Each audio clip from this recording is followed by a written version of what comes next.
The T20 World Cup 2022 is now nearing the business end with just one more week of league games to go. Remember, November 6th is the last of the league games, and today in Group 1 there was a decisive encounter between New Zealand and Sri Lanka. Heading into this match, 4 teams were on 3 points with Sri Lanka on 2.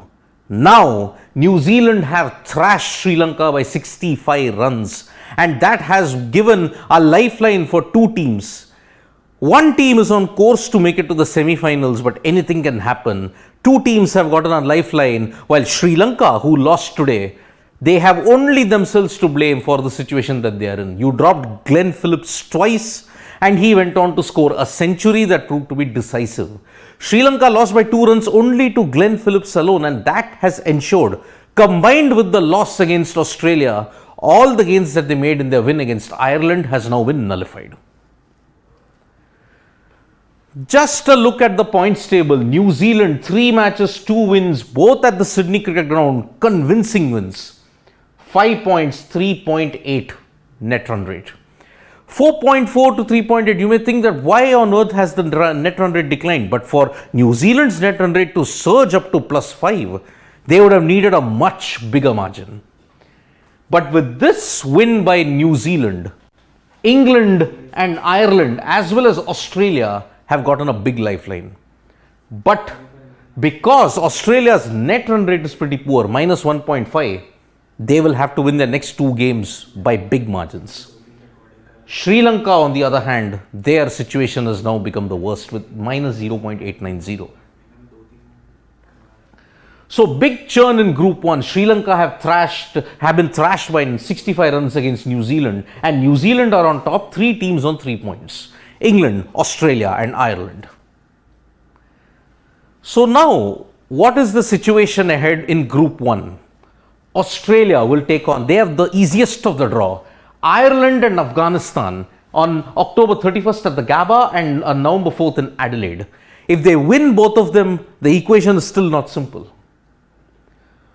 One loss in either of the games against Ireland or Afghanistan and Australia will be knocked out of the tournament. They have the worst net run rate in this whole group. That 89 run loss to New Zealand really has hurt them. Must win 2 games. Hope New Zealand and England lose 1 game. Now that is the equation. They have to win both the games. And they also have to hope that New Zealand loses one of their games to Ireland or England, or England will have to lose 1 game to Sri Lanka. So that is how the equation is stacked up when it comes to Australia. SL must lose to New Zealand and England, and this has happened. New Zealand have beaten Sri Lanka, and now if SL lose to England, Australia's path becomes easier. England. They now are in a very good position, considering the fact that they were on the ropes. That Ireland loss combined with the narrow win against Afghanistan did not boost their net run rate. The abandonment against Australia also meant they only had 3 points. But Sri Lanka's loss has given them a lifeline because they are next, but that lifeline will now have to go through a bed of thorns because England have the toughest 2 games in this group remaining. England take on New Zealand November 1, Brisbane. If they lose that, they're out. Their last league game is also against Sri Lanka at the Sydney Cricket Ground. So England's equation is simple. 1 loss, they're out. Need to win both encounters versus New Zealand and Sri Lanka. It is a given. If they beat New Zealand and Sri Lanka, they will make it to the semi-finals. Because one among New Zealand and England will only get to 7 points at the end of the day. New Zealand are in prime position because of this win. 5 points plus 3.8. It will need a miracle for New Zealand to botch up at this point in time. They have got to play England on November 1, but their final league game is against Ireland in Adelaide on November 4th. So even if they lose on November 1st to England, they will know what the equation will be on November 4th. If they win 1 game, they are through to the semi-finals. They are all but through now, but then if they win 1 more game, they will get to 7. Because one among England, New Zealand will get to 7 points. One among England and Australia will get to 7 points. That is the equation that has been stacked up. If they win only 1 more game, they will have to hope Australia and England win only 1. So if they win against England, they'll have to hope Sri Lanka beats England in the last game to ensure they settle on top spot and the semi-finals. For Australia, if they win 2 games, they get to 7, but their net run rate might ensure they finish second. So that is the equation currently when it comes to New Zealand. 2 losses and they are out. Remember, if New Zealand loses to both Ireland and England, they are out, because England can then surge to 7 points. Australia will then surge to 7 points. Ireland can also do the same thing. But Sri Lanka's position is dire.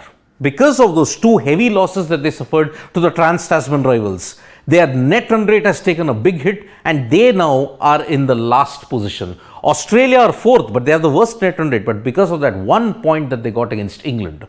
So Sri Lanka's next 2 games are against Afghanistan, but their last league game is a tough one against England. So last in the group, if they lose 1 more game, they are out. That is the equation.